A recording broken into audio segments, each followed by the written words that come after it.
It must be really exciting being in a foundation where you can study the brain at all these different levels, because as a scientist, in a single lab, they will usually focus on one level, but you get to study all the way from the human down to the single cells.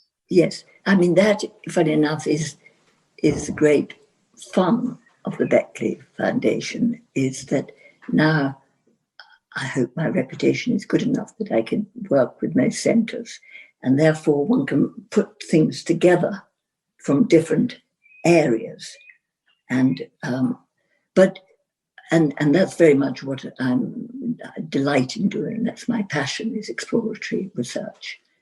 And I think because I know the compound so well and I've studied it for so long, I feel I'm quite good at that. But sadly, this new kind of gold rush which has come to the psychedelic world in the last year or two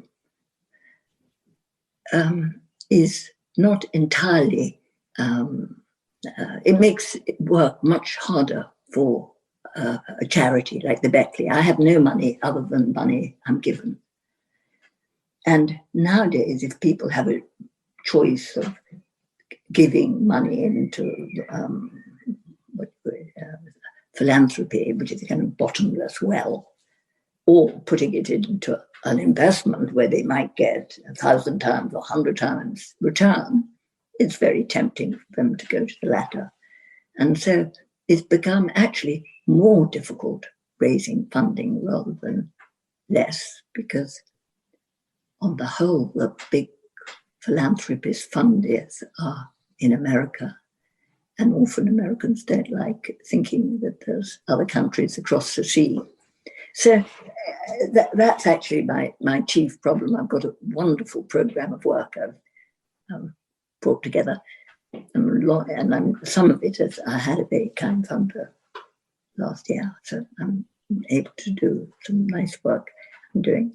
But I would like I'd like quite a lot more, so that one can actually do all these different studies, which, I mean, it was our study which set up our depression study, which we published in, I was in partnership with Dave Nutt and set up the Beckley Imperial Research Program in 2008, and then employed Robin Carrot-Harris as our first investigator. And we had a wonderful relationship for 13 or whatever years doing breakthrough research.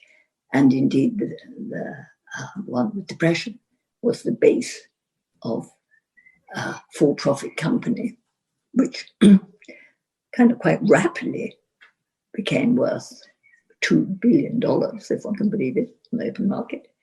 And strangely, not one single penny drifted back, to the people who set it up, i.e. me, and Dave and Robin. So that's, the big problem now is really how to solve the funding problem to be able to do the research. But I'm sure it's possible. So, yeah, there's definitely a lot of strange things going on when it comes to companies patenting things that have been invented by scientists for non-profit reasons, and then companies swoop in and make a lot of money. So I think that's something we need to keep an eye on. Yeah, and I consider we have to be very, very careful that the compounds aren't made so expensive that they're, I mean, it's ridiculous how expensive GMP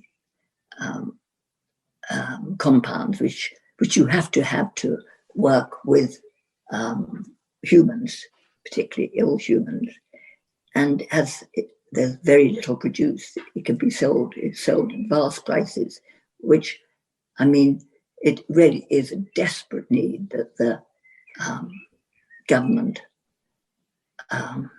reschedule LSD. So it's not LSD, the whole psychedelic category, so that they're no longer Schedule 1, which makes them virtually impossible to work with because there's so much more paperwork, expense, etc.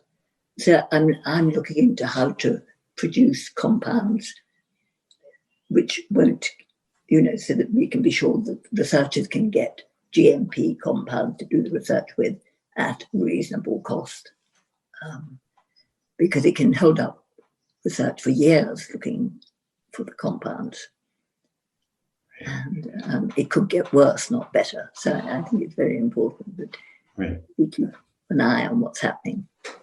Is this the work with Beckley Canopy Therapeutics? That you set up recently? Yes, that was to do with cannabis, and we were looking at the effect of cannabis on cancer pain and the effect on the help to give up opioids or cut down on opioids, because interestingly, states which have gone regulated, the opioid level has fallen. Well, a lot of people.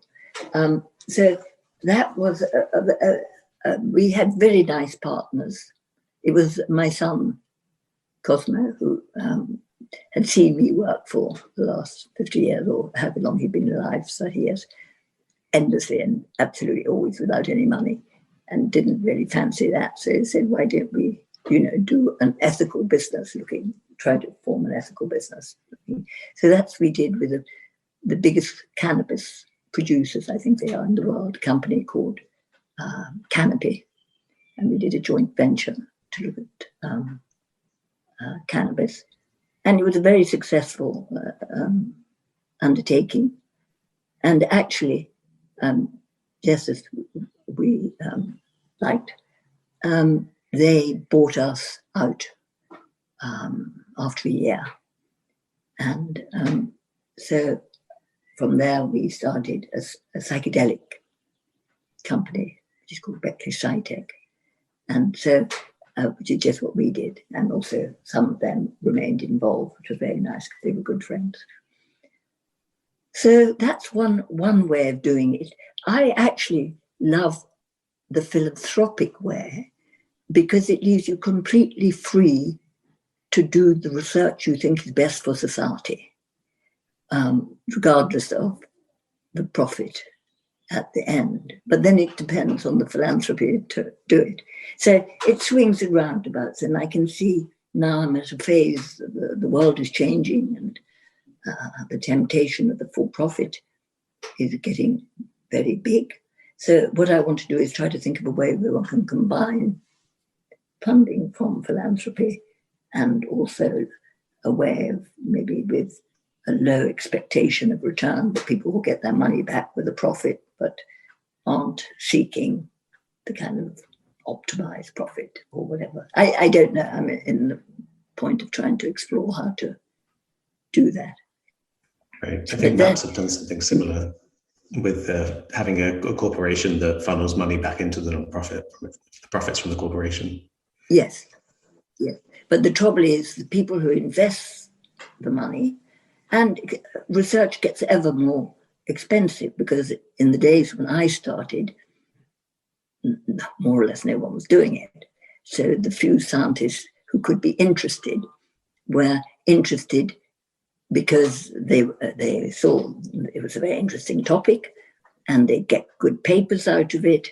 So one could do it with very little funding. I mean, I started the Beckley Imperial Research Project, which produced a lot of our pioneering studies in the last 10 years, 15 years, on, £35,000 a year is what I was guaranteed. But now probably one can't do that. There's, the expectations have got much higher, which, as I say, makes it in a way more complicated with philanthropy people. I mean, Rick has been brilliant, but he's a brilliant at MAPS. And I think but he's a brilliant fundraiser. I think his studies are very good, but he's kept to one thing, which is MDMA for post-traumatic stress disorder. And I actually I'm very wide in my interests. And I look on it, as I said from the beginning, as an artwork. And the point is to discover all you can, which can help human nature kind of move on in different ways. and I keep finding new things which trigger my interest and I want to do. So anyway, it's a problem, but it's also a problem I feel sure one should be able to solve.